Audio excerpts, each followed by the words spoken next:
स्वागत है दोस्तों। आज की ये रात की कहानी सिर्फ एक हॉरर स्टोरी नहीं है। ये एक ऐसी आत्मा की दास्तान है जो अंधेरे जंगल के बीच एक पुराने बरगद के पेड़ पर आज भी भटकती है। लोग कहते हैं रात होने के बाद अगर कोई उस रास्ते से गुजरे तो पहले कोई धीरे से उसका नाम लेकर पुकारता है, और जिसने एक बार उस आवाज को सुन लिया वो कभी पहले जैसा नहीं रहता। तो लाइट बंद कर दीजिए, हेडफोन लगा लीजिए और तैयार हो जाइए सुनने के लिए। मुंजा, घने जंगलों से घिरा एक शांत गांव। उस गांव के आखिरी छोर पर खड़ा था एक पुराना बरगद का पेड़, जिसके पास सूरज ढलने के बाद कोई नहीं जाता था। गांव वाले कहते थे उस पेड़ पर रहता है मुंजा, एक बेचैन आत्मा, एक किशोर की आत्मा जिसकी उपनयन की रस्म पूरी होने से पहले ही मौत हो गई थी।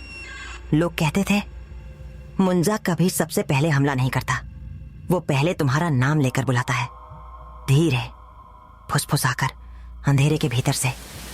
एक बरसाती रात अर्जुन नाम का एक लड़का गांव की सारी चेतावनियों को नजरअंदाज करके जंगल वाले शॉर्टकट रास्ते से घर लौट रहा था।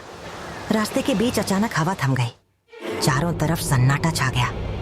फिर अर्जुन, पीछे से बहुत धीमी एक आवाज आई। अर्जुन पलटकर देखने लगा, कोई नहीं। वो फिर चलने लगा, लेकिन फिर वही आवाज, अर्जुन, इस बार और भी करीब। उसके सीने की धड़कन तेज हो गई। वो तेज कदमों से चलने लगा, लेकिन उसके पीछे पैरों की आवाज भी तेज होने लगी। हिम्मत करके जैसे ही अर्जुन ने पीछे मुड़कर देखा, उसका शरीर जम गया। पुराने बरगद की डाल से एक काली परछाई उल्टी लटकी हुई थी। उसके हाथ पैर अजीब तरह से मुड़े हुए, आंखें सफेद रोशनी में चमक रही थीं, और होठों पर धीरे धीरे उभर रही थी एक डरावनी मुस्कान। फिर उसने फुसफुसाकर कहा, तूने मेरी आवाज सुन ली, अब तू मेरा है। अर्जुन का पूरा शरीर ठंडा पड़ गया। वो हिल भी नहीं पा रहा था। बरगद की डाल से उल्टा लटका हुआ वो साया धीरे धीरे नीचे उतरने लगा। उसके लंबे हाथ जमीन को छू गए। फिर वो अजीब तरीके से रेंगते हुए अर्जुन की तरफ बढ़ने लगा। हर आवाज जैसे अर्जुन के सीने पर चोट कर रही थी। अचानक बिजली चमकी। एक पल के लिए पूरा जंगल रोशनी से भर उठा, और उसी रोशनी में अर्जुन ने पहली बार मुंजा का चेहरा साफ देखा। सूखी हुई चमड़ी, गड्ढों जैसी गहरी आंखें और होठों के किनारों पर जमा हुआ काला खून। अर्जुन डरकर पीछे हटने लगा, लेकिन उसका पैर अचानक कीचड़ में फंस गया। वो जमीन पर गिर पड़ा। मुंजा अब और तेजी से उसकी तरफ आने लगा। उसके गले से एक अजीब आवाज निकल रही थी, वापस चला जा, अब बहुत देर हो चुकी है। अर्जुन कांपते हुए उठने की कोशिश करने लगा। तभी उसे अपने दादाजी की बात याद आई, अगर कभी मुंजा के सामने पड़ जाए तो पीछे मत देखना और उसकी आवाज का जवाब मत देना। लेकिन वो तो पहले ही पीछे देख चुका था और उसका नाम लेकर की गई पुकार भी सुन चुका था। अचानक चारों तरफ के पेड़ अजीब तरह से हिलने लगे, जैसे पूरा जंगल जिंदा हो गया हो। अर्जुन जान बचाकर दौड़ पड़ा। पीछे से वही आवाज और भी करीब आती जा रही थी। अचानक उसे सामने एक छोटा सा मंदिर दिखाई दिया, टूटा फूटा पुराना, लेकिन दरवाजे के सामने एक दीपक जल रहा था। अर्जुन भागकर अंदर घुस गया और दरवाजा बंद कर दिया। बाहर तब भयानक तूफान शुरू हो चुका था। फिर दरवाजे के दूसरी तरफ से धीरे धीरे एक आवाज आई। मुंजा दरवाजे पर दस्तक दे रहा था। अर्जुन कांपते हुए मंदिर के कोने में बैठ गया। फिर बाहर से वही फुसफुसाहट सुनाई दी, अर्जुन, दरवाजा खोल दे। मंदिर के अंदर घना अंधेरा था। सिर्फ एक कोने में छोटा सा दीपक कांपते हुए जल रहा था। अर्जुन की सांसें तेज हो चुकी थीं। बाहर दरवाजे पर चोट की आवाज और भी जोर से सुनाई दे रही थी। फिर अचानक सब कुछ थम गया। सन्नाटा, इतना गहरा सन्नाटा कि अर्जुन अपनी धड़कन तक सुन पा रहा था। उसने धीरे धीरे दरवाजे की तरफ देखा, कोई आवाज नहीं। चला गया, उसने फुसफुसाकर कहा। उसी पल उसके कान के पास बहुत धीमी एक आवाज गूंजी, मैं तो यही हूं। अर्जुन का शरीर जम गया। धीरे धीरे उसने पीछे मुड़कर देखा, और देखते ही उसका गला सूख गया। मंदिर के अंधेरे कोने में मुंजा खड़ा था। उसका शरीर पूरी तरह भीगा हुआ, हाँ, आंखें अस्वाभाविक रूप से सफेद, और उसका सिर एक तरफ टेढ़ा झुका हुआ। दीपक की हल्की रोशनी में उसका चेहरा और भी डरावना लग रहा था। अर्जुन पीछे हटने लगा। तू यहाँ कैसे आया? मुंजा धीरे धीरे मुस्कुराया। जहाँ अंधेरा होता है वहां मैं होता हूं। अचानक मंदिर का दीपक बुझ गया। पूरा स्थान अंधेरे में डूब गया। अर्जुन अब कुछ भी नहीं देख पा रहा था। सिर्फ चारों तरफ फुसफुसाहट गूंज रही थी।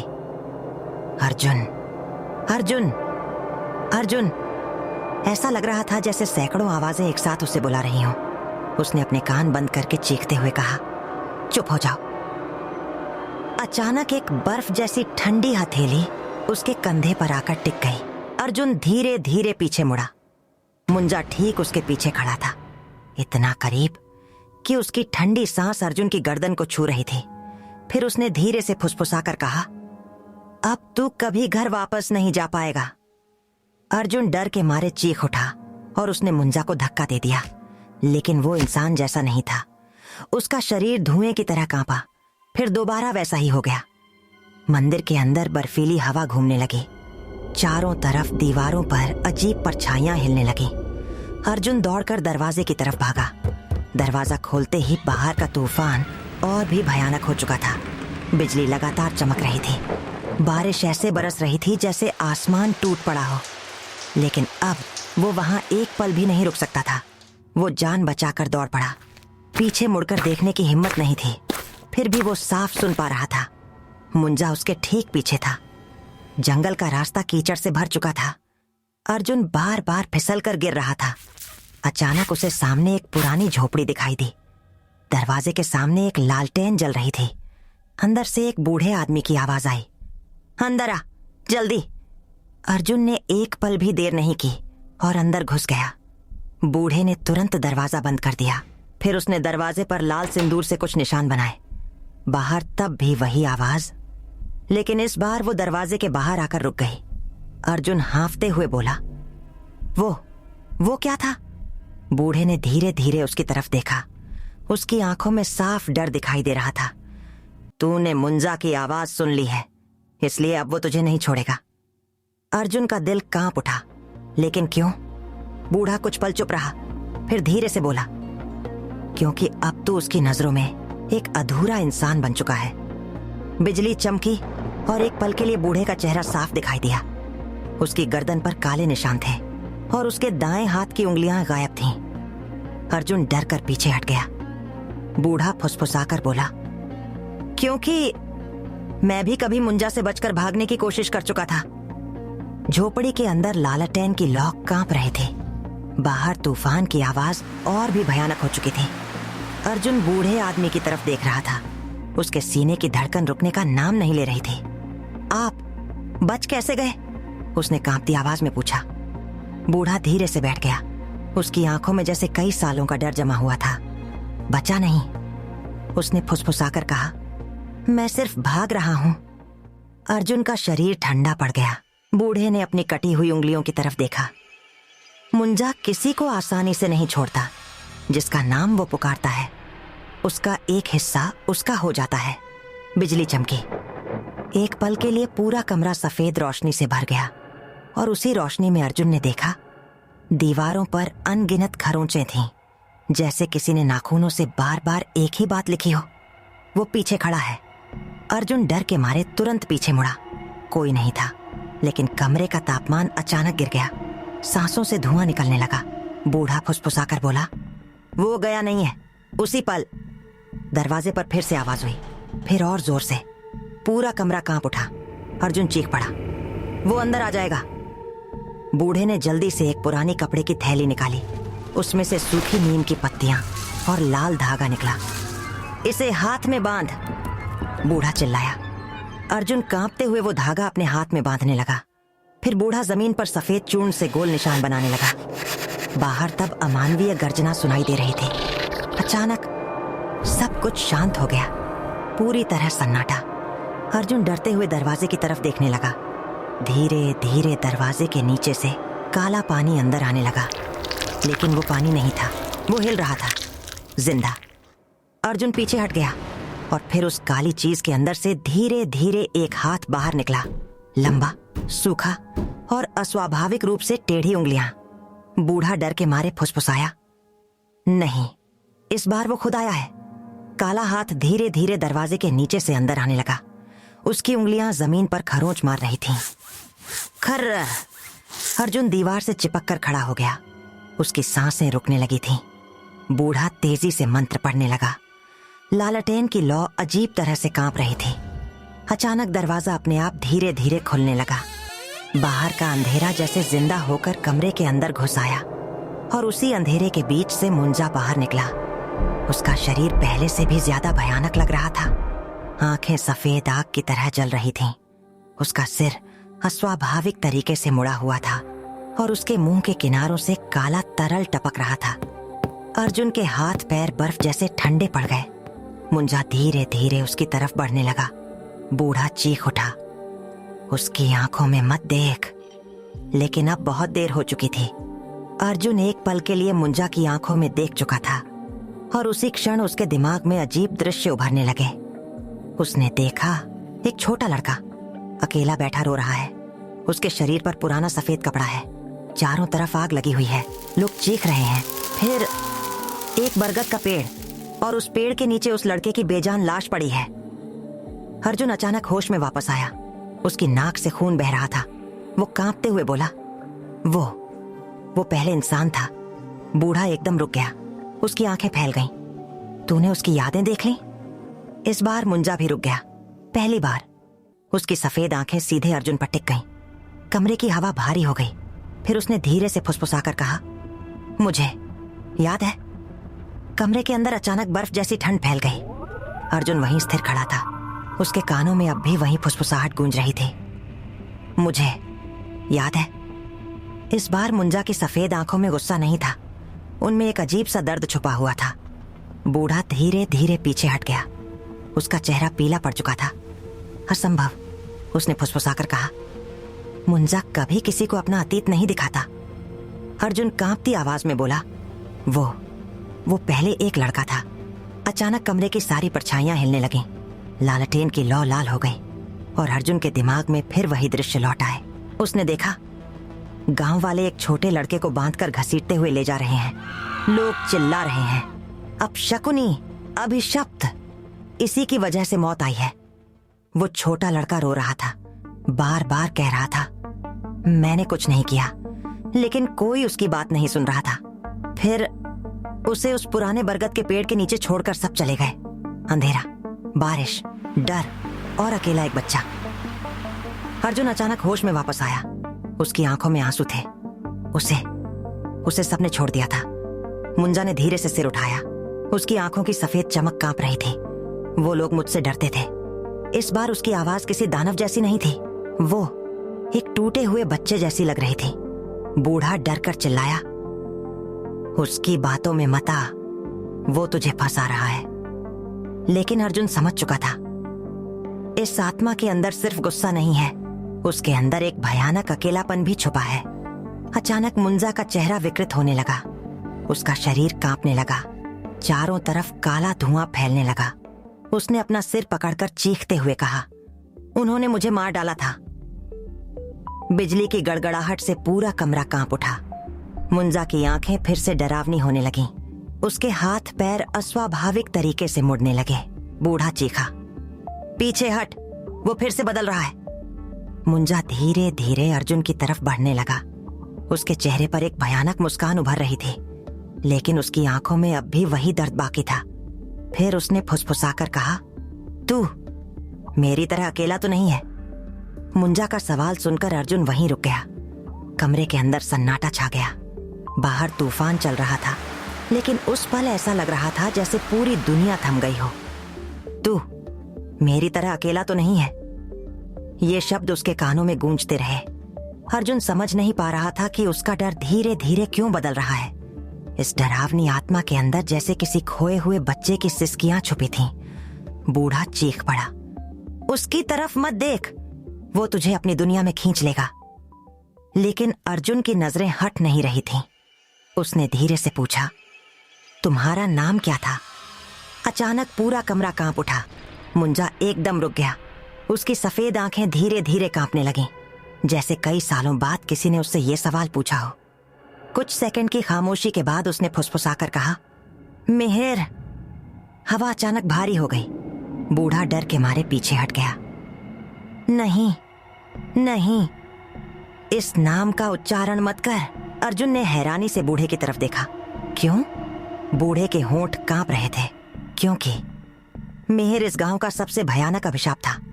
अचानक लालटेन बुझ गई, पूरा कमरा अंधेरे में डूब गया।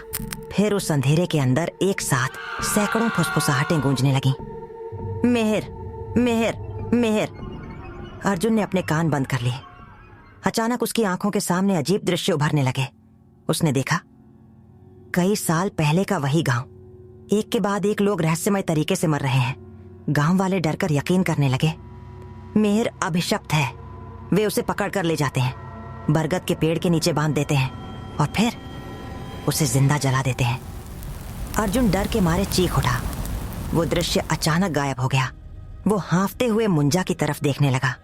मुंजा की आंखों से काला पानी बह रहा था। मैं मरना नहीं चाहता था, उसने फुसफुसाकर कहा।